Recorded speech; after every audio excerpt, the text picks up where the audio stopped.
जाओ तो रहे कुंडिलपुर के भारी रोजो धनिया हरी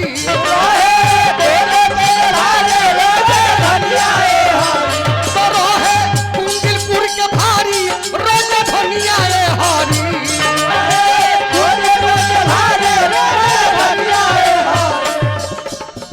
तो जहाँ के राजा रहले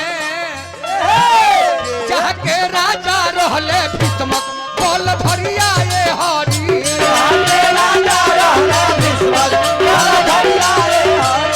जहाँ के राजा रहले भीष्मक बोल धरिया ये हरी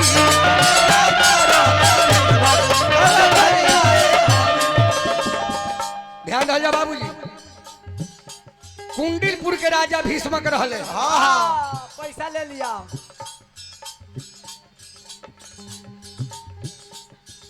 आई केने बैठल बनी हमनी के भई अधियो बात समधियो नो बात तारकेश्वर भैया समधियो लगिले हाँ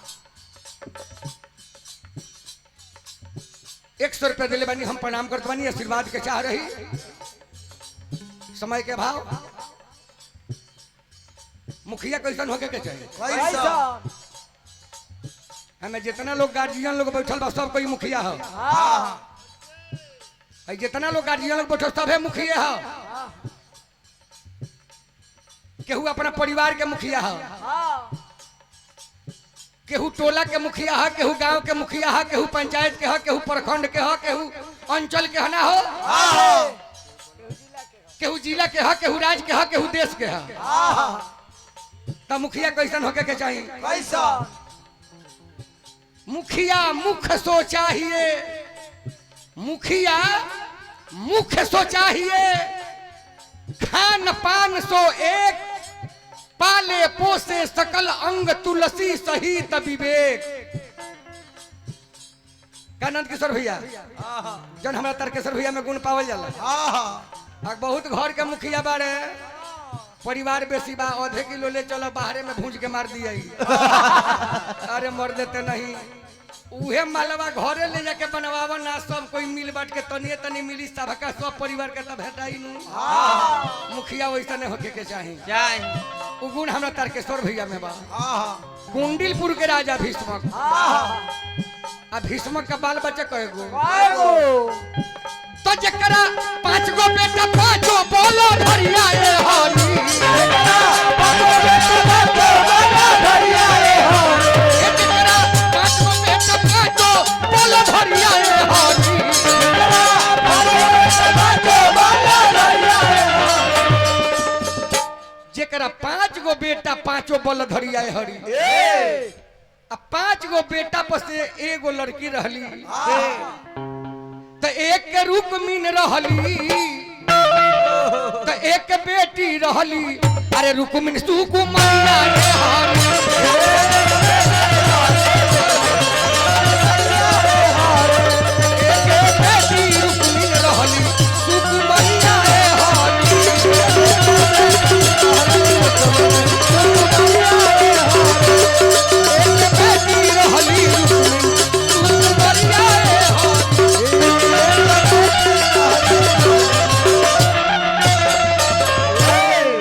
बढ़िया जी 5 गो बेटा पर से एगो लड़की ना हो हाजी एक दिन के बात भई अरे बीड़ावा बजावत होइले अरे नारद भागा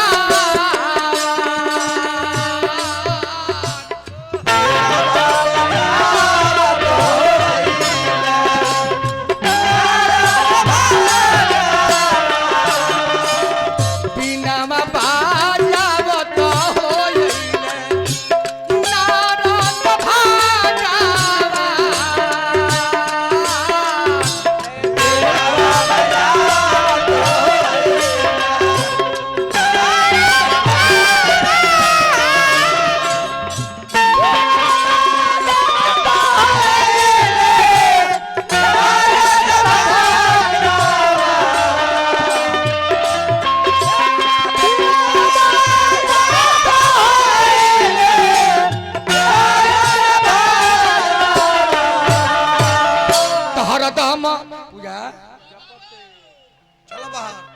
दोनों नचनिया के जोड़ा नहीं खे ओहो पूजा इहो पूजा ये लोग का घोड़ा नहीं खे घोड़ा नहीं खे अरे कलाकारी के जोड़ा कहने उ जोड़ा तो बरलही बा जोड़ा के कहो कि ट्रिपल बाप हो का पूजा जोड़ा मत खोदा तार जीजा हो जानता नहीं ई उनकर जीजा जी हुए आउ इनकर साली है अरे हरदम गावते हो रहले अरे हरदम गावते हो रहले अरे हरी जी के रे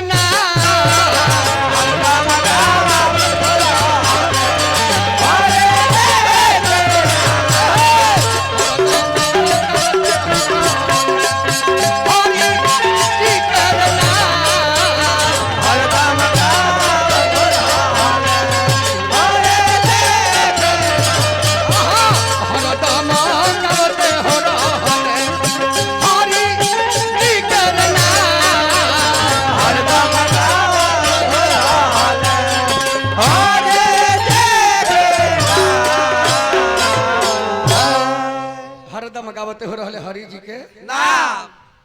हने राजा भीष्मक जब नारद बाबा के देखले कहले कि हे नारद जी रउरा तो सभतर भरमे वाला घूमे वाला आदमी बनी रुक्मिणी के तनी हाथ के रेखा देख के बताई कि इनका भाग में का लिखल बा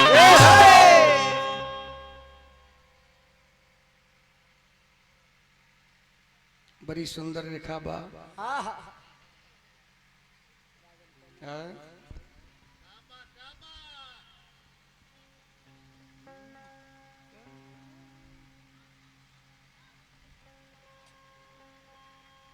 सब रेखा तो नीमन बा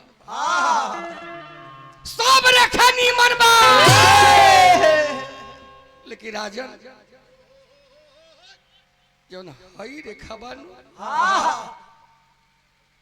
एकर योग निमन नहीं कह ना राजा भीष्म कर जोर के बाबा के गोर पर गिर कर महाराज बताई सही की का बा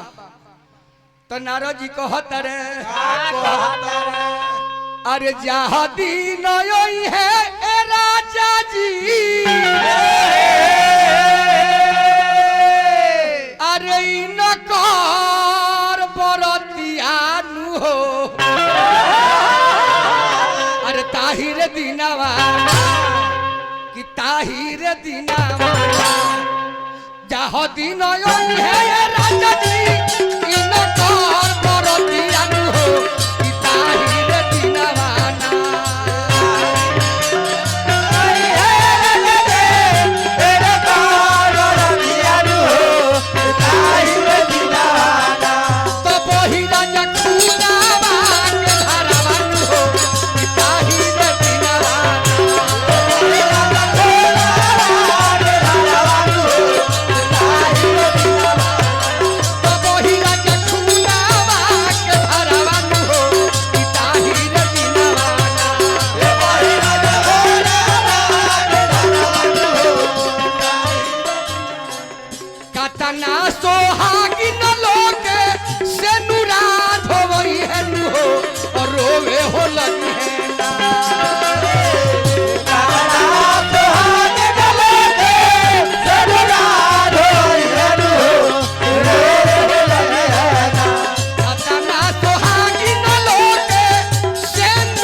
भीष्म कहले कि हे महाराज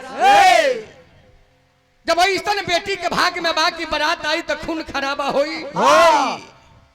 कितना सुहागिन विधवा हो जाई है तेकर कोनो उपाय नहीं खे कि जौना से खून खराबा ना हो के शादी बियाह नारद जी कहले कि बा एकर उपाय बा कहले कि का उपाय बा कहले कि लड़की के शादी चंदेली के राजा शिशुपाल से यदि कर दे जाओ तो शादी में कोनो खून खराबा अतना बात राजा सुन ले तले घर से आंगना से खबर आइल कि नारद बाबा के तनी आंगना में अरे आव बाभना अरे बैठ मोर आंगना देखो अरे आव बाभना बैठ मोर आंगना देखो मोर बबुनिया के हाथ देखो बबुनिया के हाथ उल्टा करो आव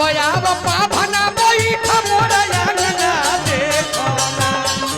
आव बाभना बैठ मोर आंगना देखो आहे आव बाभना बैठ मोर आंगना देखो आव बाभना बैठ मोर आंगना देखो मोरा रूप मिल के हाथ देखो ना हमरा रूप मिल के हाथ देखो ना हमरा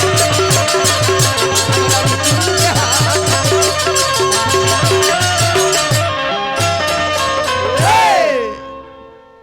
ए लड़की के हाथ तो दरबार में देखल ही बड़े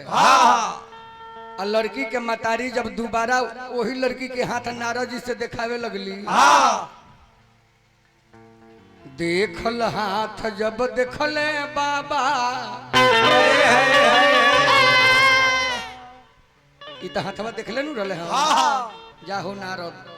नारद ओकरे के कहल जाला जेकर बात रद ना होला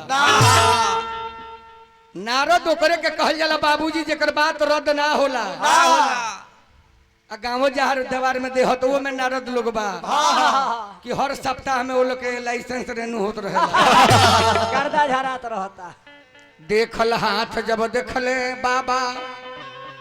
रानी के समझावे ले आ द्वारिकाधीश कन्हैया से कर देहल जाओ शादी इहे बात बतावे ले राजा से कहले कि चंदेली के राजा शिशुपाल से बियाह कर दिया आ रानी जब देखवली रुक्मिन के हाथ तो जिया कहले कि द्वारिकाधीश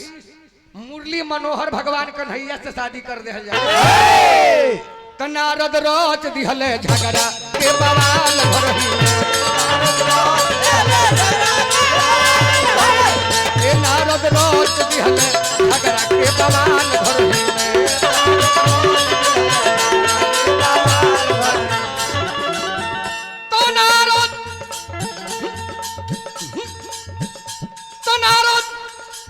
रोज दिहले झगड़ा के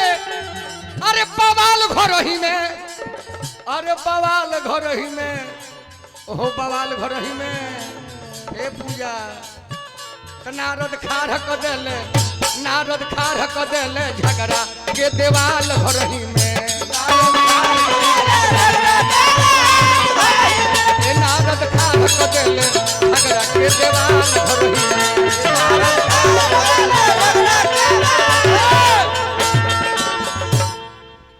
अतना बात जब नारद भगवान कहले कि कन्हैया जी से शादी कर दे जाओ रुक्मिन के भाई गरजे लगले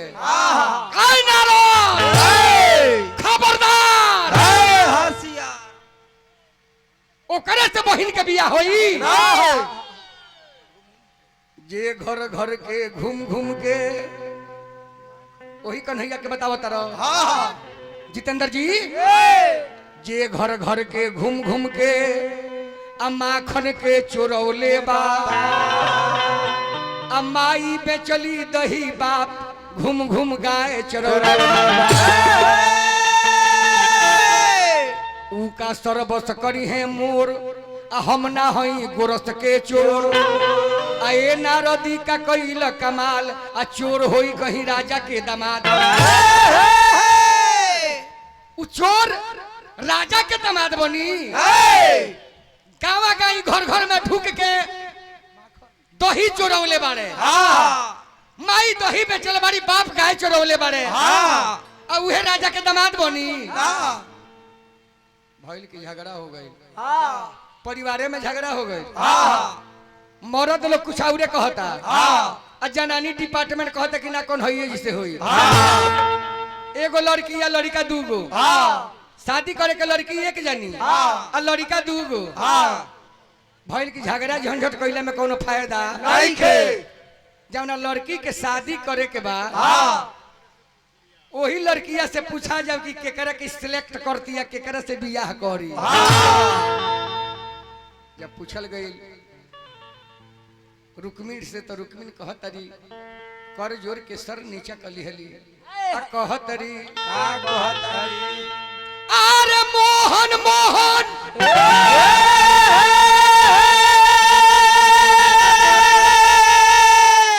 अरे सुना तरहनी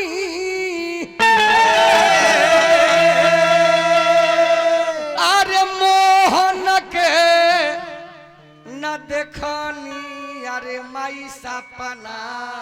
देखनी सपना सुनल जाला कि देखल जाला ए साउंड डाला भैया सपना देखल जाला कि सुनल जाला राइट ओके सपना सुनला के मारे हम कहत नहीं बोले कि सुनत नहीं सपना देखल जाला सपना देखल जाला कि हाथी चहेट ले बिया सपना में देखल जाला कि हाथी चहेट ले बिया अब छातीए पर लात धरी उज बुझा के सपना टूट जाई आंख खुल जाई सपना में हाथी चहट ले बिया आंख खुली तो एगो कुतवो दुआर पर ना लौ का चाचा सपना ऊ ह सपना देखल जाला कि पलंग पर सुतल बानी ब्लैंकेट ओढ़ले बानी सपना जब टूट जाई तो देह पुअरा में लपेटाइल बा एहंगा के जना चल गइल ससुरार गर्मी के टाइम चल गए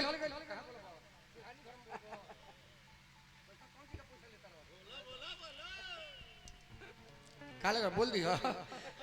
चल गए ससुरार साँझ के निमन बारू बनल पाहुन खा ले अपना सारवा से पूछल कि बबुआ मत बोला बाबू बाबू का हो एगो बोलबो कि का हो तू कह कि का पाहुन तब नु चूर में चूर धरी तारा ई कहे के बाकी का पाहुन बाबू जी पाहुन बाकी ना कहे कहतनी कि बड़ा गर्मी बाटे रात में लाइट उइट नानू कटेला ना बिजली कटेला कि ना कटेला रात में बिजली कट जाला रात में कटेला का लाइन हाँ हाँ इन्वर्टर बाकी ना ओकर व्यवस्था नहीं खे मच्छर मुआ दी है सर हाँ हाँ काम ना करो इन और पर हमारे बिछावना कर दो चौतरवा पर पछिया हवा बहुत ओंघी पड़ जाई सरवा बिछावना कर देलस हाँ आ जैसे पाहुन सुतल है हाँ जैसे पाहुन सुतल है आंख लागल सांझे के खाना खैले रहले ओन के गर्मी ओंघी लागल तले लगल सपना देखे सपना देखो तर की मौगी आ गइल बिया अब बिछावना जावना पर सुतल बने वही पर मौगी सुत गइल बिया आ कहतिया कि ए राजा जी तने घुसकी ना मर्दा एक बीता घुसुक गइल सपनवे में फिर दोबारा कहतिया कि ए रम तनी घुसकी ना फिर तनी घुसुक गइल सपनवे में आ जब तीसर का हाली मौगी कहते कि बढ़नी मारतनी और घुसकी ना जैसे तीसर का हाली घुसुकल डभाक से ना इनारे में चल तले सरवा बारका लॉगी लेके आवता सरवा लॉगी लेके आवता कहता कि पाहुन आई बांस धर निकल धरा लगी गाड़ी समझ जा बाबा सपना सुनल ना जाला सपना देखल जाला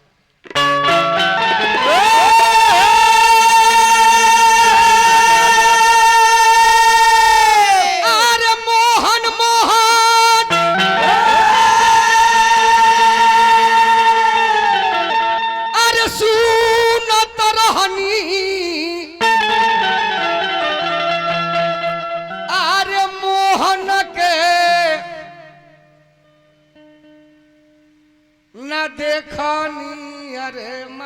सपना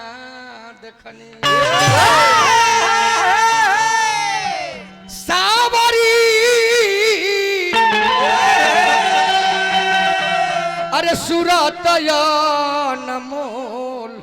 तो अरे माई सपना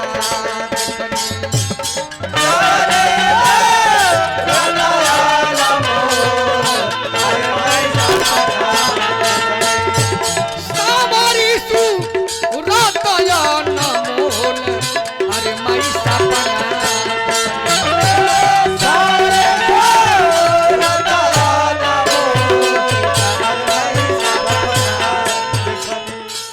जहाँ जहाँ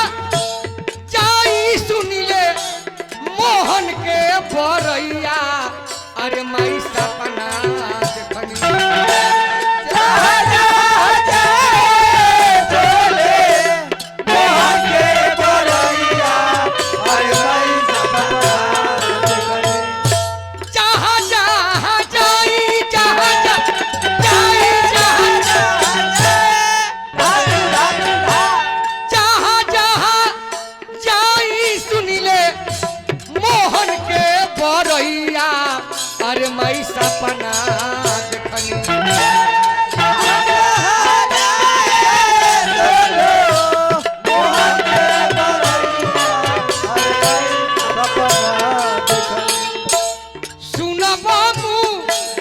सुना बाबू रलिया के तान सुना बाबू रलिया के तान अरे मई सपना